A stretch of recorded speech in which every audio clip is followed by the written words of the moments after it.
기독교 강요 3권 제2장 15번째 확신으로부터 태어나는 믿음. 우리는 더할 나위 없이 견실한 과마의 불변성을 표현하기 위해 확실하고 확고한이라는 단어를 덧붙인다.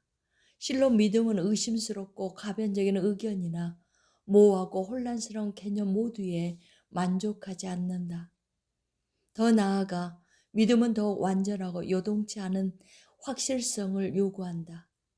이러한 확실성을 경험하고 증명된 것들로부터 찾아내는데 우리는 익숙하다. 우리 안에는 아주 깊은 불신이 뿌리 깊이 박혀 있으며 그것에 치우치는 경향 역시 매우 농후하므로 거친 몸부림 없이 여느 사람이나 하는 하나님은 신실하시다라는 입술의 고백만으로는 우리 각자가 우리 자신을 감화시킬 수조차도 없다. 무엇보다 우리는 일이 실제로 일어날 때 모든 사람의 우유부단함에 숨겨진 죄악을 드러낸다는 사실을 주목해야 한다. 성령이 우리가 새길 만한 찬사들을 곁들여 하나님의 말씀의 권위를 돌리시는 것은 결코 의아스럽지 않다. 성령이 우리가 위에서 언급한 바 있는 질병을 치유하기를 원하시는 것은 하나님이 약속하신 것들에 대한 완전한 믿음을 우리가 가지도록 하시기 위함이다. 여호와의 말씀은 순결함이여 흙도가니에 7번 달려나 은같도다 라고 다윗은 말한다. 다음의 말씀도 같은 뜻을 담고 있다. 여호와 말씀은 순수하니 그는 자기에게 피하는 모든 자의 방패시로다.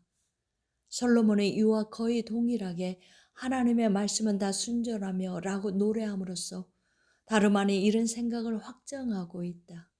시편 119편은 거의 전부 다 이에 대한 증거를 담고 있기 때문에 괜스레 그것을 열거할 필요는 없을 것이다.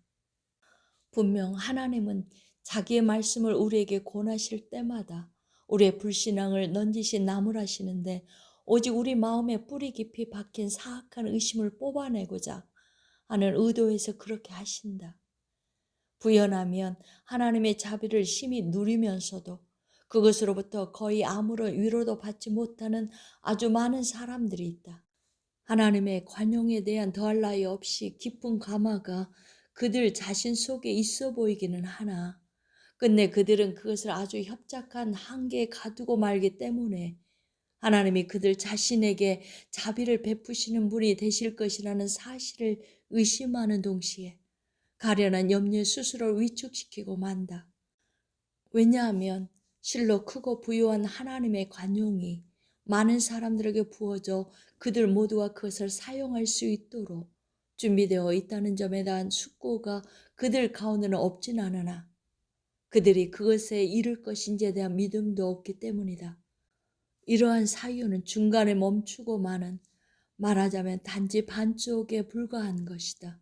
그러므로 그것은 영혼의 평정한 평온함을 주기보다는 혼돈을 일으켜 불안에 떨며 머뭇거리게 한다.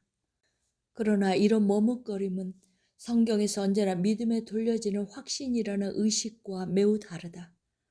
분명 하나님의 선하심을 의심할 바 없이 확실하게 우리에게 제시하는 것이 확신이다. 하나님의 선하심의 달콤함을 참되게 지각하고 우리 속에서 경험하지 않는 한 이러한 의식은 존재하지 않는다. 그렇기 때문에 사도는 믿음으로부터 확신으로부터 담대함을 이끌어낸다. 그가 전하듯이 우리가 그 안에서 그를 믿음으로 말미암아 담대함과 확신을 가지고 하나님께 나아감을 얻느니라. 이 말씀을 통해 사도는 우리가 평온한 마음을 지니고 감히 하나님의 면전에 서지 않는 한 올바른 믿음은 있을 수 없다고 분명하게 천명한다. 이런 담력은 하나님의 인자하심과 구원에 대한 분명한 확신으로만 태어난다. 이러한 까닭에 믿음이 확신을 뜻하는 말로 그토록 자주 사용되는 것이다. 16번째, 믿음에 따르는 평정. 믿음이 축을 삼아 돌아가는 주야 문지도리는 다음과 같다. 즉 실로 우리는 주님이 우리에게 부여하시는 자비의 약속이 우리 밖에서만 구현되고 우리 안에서는 결코 구현되지 않는다고 여기지 않고 오히려 그것을 내적으로 포용함으로써 우리의 것으로 삼아야 된다. 이로부터 바울이 어느 곳에서 화평이라고 부르는 확신이 비로소 태어난다. 그런데 이와 상반되는 어떤 사람은 도리어 확신으로부터 화평을 이끌어내는 것을 더 좋아할지도 모른다. 진정 하나님의 심판 앞에서 양심을 진정시키고 고요하게 만드는 것은 평정이다. 평정이 없다면 양심은 분명 성가시 위협에 산란해지고 거의 산산이 부서지고 말 것이다. 이러한 위협이 없다면 양심은 아마 하나님과 자기를 잊어버리고 잠시 잠들어 있게 될 것이다. 실로 잠시 동안, 왜냐하면 그것은 이렇듯 비참한 망각을 오래 즐기지 못하고 반복해서 되돌아오는 하나님의 심판에 대한 기억으로 말미암아 심한 자상을 입게 될 것이기 때문이다.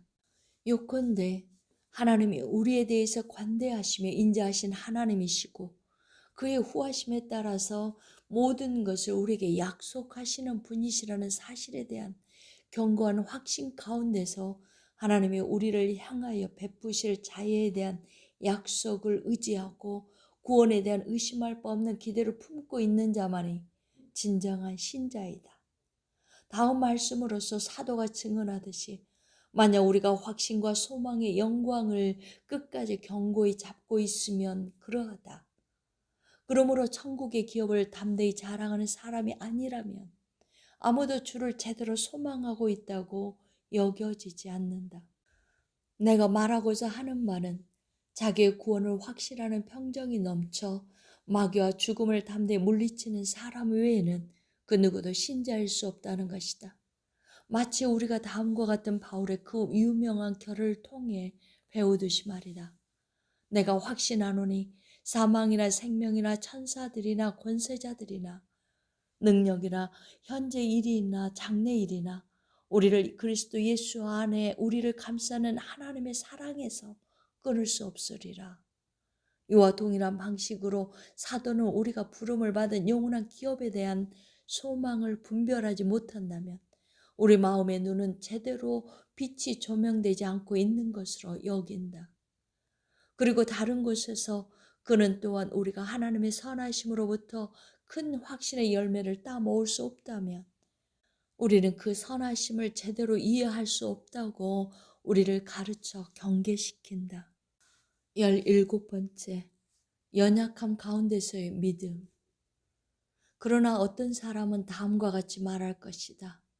신자들은 이와는 아주 다른 것을 경험한다. 그들은 그들 자신에 대한 하나님의 은혜를 인식하면서도 종종 그들에게 엄습하는 불안함 때문에 어려움을 겪을 뿐만 아니라 한동안 심각한 공포에 빠질 때가 많다. 왜냐하면 그들의 마음을 교란시키는 유혹이 너무나 강하여 믿음의 확실성과 충분히 어울리지 않아 보이기 때문이다. 따라서 이런 문제의 매듭을 풀지 않고서는 우리가 지금까지 개진해온 교리를 수립할 수 없다. 분명 우리는 믿음이 확실하고 평정해야 한다고 가르치면서도 그 어떤 의심에도 물들지 않는 모종의 확실성이나 그 어떤 염려에도 개의치 않는 모종의 평정을 상상할 수는 없다. 오히려 우리는 신자들에게는 그들 자신의 의구심과의 끊임없는 투쟁이 있다고 말한다. 우리는 그 어떤 회오리에도 휘말리지 않고 그저 고요하기만 한 모종의 쉼이 그들의 양심에 있다고 추론하지 않는다. 그렇다고 해서 다시 말하자면 우리는 그들이 어떤 방식으로 괴로운 일을 당한다고 하더라도 하나님의 자비 가운데 품게 되었던 그 확실한 확신으로부터 아주 멀어진다거나 분리된다고 보지는 않는다. 만약 당신이 다윗의 생애 전체 역정에 특별히 주목한다면 그보다 더 걸출하고 기념비적인 믿음의 본을 성경 어디에서도 찾아볼 수 없을 것이다. 그럼에도 불구하고 그가 내쏟는 무수한 불평에 비추어 보면 그의 마음에 변함없이 평온을 유지하고 있었다고 여겨지지는 않는다. 다음과 같은 몇몇 예를 드는 것으로 충분하다. 그가 자기의 영혼이 소용돌이치는 감정에 휩쓸리고 있다고 자책할 때 그가 붕괴한 것은 다름 아닌 그 자신의 불신앙이 아니고 무엇이었겠는가. 그는 말한다. 내 영혼아 네가 어찌하여 낙심하며 어찌하여 내 속에서 불안해하는가. 너는 하나님께 소망을 두라. 확실히 이러한 절망은 마치 그가 하나님으로부터 버림을 받기라도 한 듯이 품은 의구심에 대한 공공연한 표징이었다. 다른 곳에서 우리는 더욱 도가 넘치는 고백을 읽게 된다. 내가 놀라서 말하기를 주의 목전에서 끊어졌다 하였사오나, 다른 본문에서 그는 또한 염려스럽고 비참한 당혹감에 사로잡혀 자기 자신과 몸부림친다. 심지어 그는 하나님의 본성 자체를 두고 투쟁을 벌이고 있다. 하나님이 그가 베푸실 은혜를 잊으셨는가? 주께서 영원히 버리실까? 이에 다음과 같이 더욱 거친 표현이 뒤따른다. 또 내가 말하기를 이는 나의 죽음이라 지존자의 오른손이 변하는 것을 보라. 여기에서 다윗은 절망에 빠져 그 자신을 파멸에 내맡긴 채 자기가 의심 때문에 요동치고 있다고 고백할 뿐만 아니라 마치 파국에 이르기라도 한 듯이 자기에게는 아무것도 남은 것이 없다고 느낀다. 왜냐하면 자기가 하나님의 버림을 받았고 한때 자기의 도움이 되었던 그의 손이 거두어짐으로써 자기가 멸망에 이르게 되었기 때문이다. 그러므로 휘몰아치는 조수 가운데 자기의 영혼이 요동치는 것을 누차 경험한 그로서는 내 영혼아 네 평안함으로 돌아갈지어다 라고 강군하는 것이 전혀 의아스럽지 않다. 그러나 놀라운 사실은 이런 모든 수군거림에도 불구하고 믿음은 경건한 사람들의 마음을 지키고 실로 번성하는 종려나무와 같이 작용한다는 것이다. 그것은 모든 무거운 짐을 너끈히 이겨내고 위를 향하여 자라간다. 다윗은 심지어 그가 그 짐에 압도되어 있는 듯 보였을 때에도 그 자신을 다그치며 다시 일어서 하나님께로 나아가는 것을 그치지 않았다.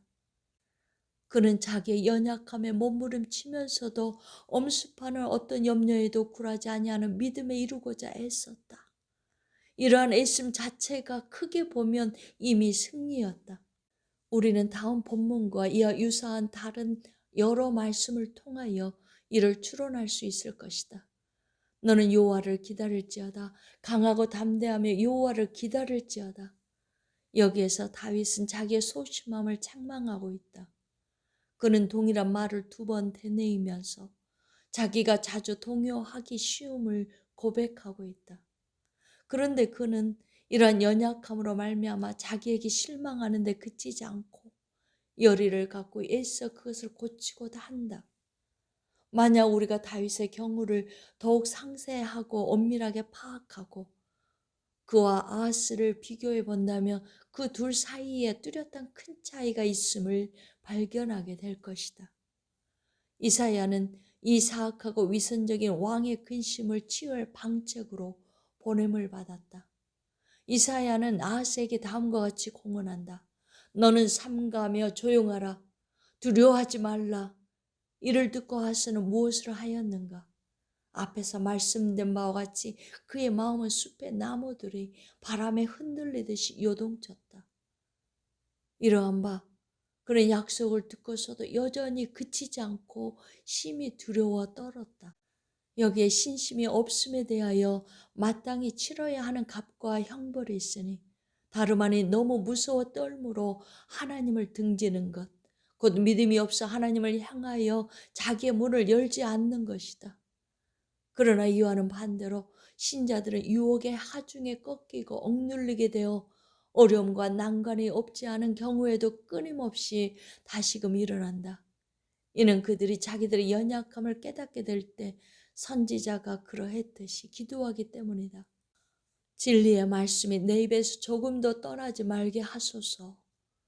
이 말씀을 통하여 우리가 배우게 되는 것은 신자는 때때로 마치 자기의 믿음이 아래로 팽개침을 당하고 있기라도 하듯이 입을 다물게 되지만 그 가운데서도 넘어지거나 등을 돌리지 아니하고 공경에 처해도 인내한다. 그들은 최소한 자기 탐닉에 빠져 무감각해지는 일이 없도록 기도로서 자기들의 나태함을 일깨운다.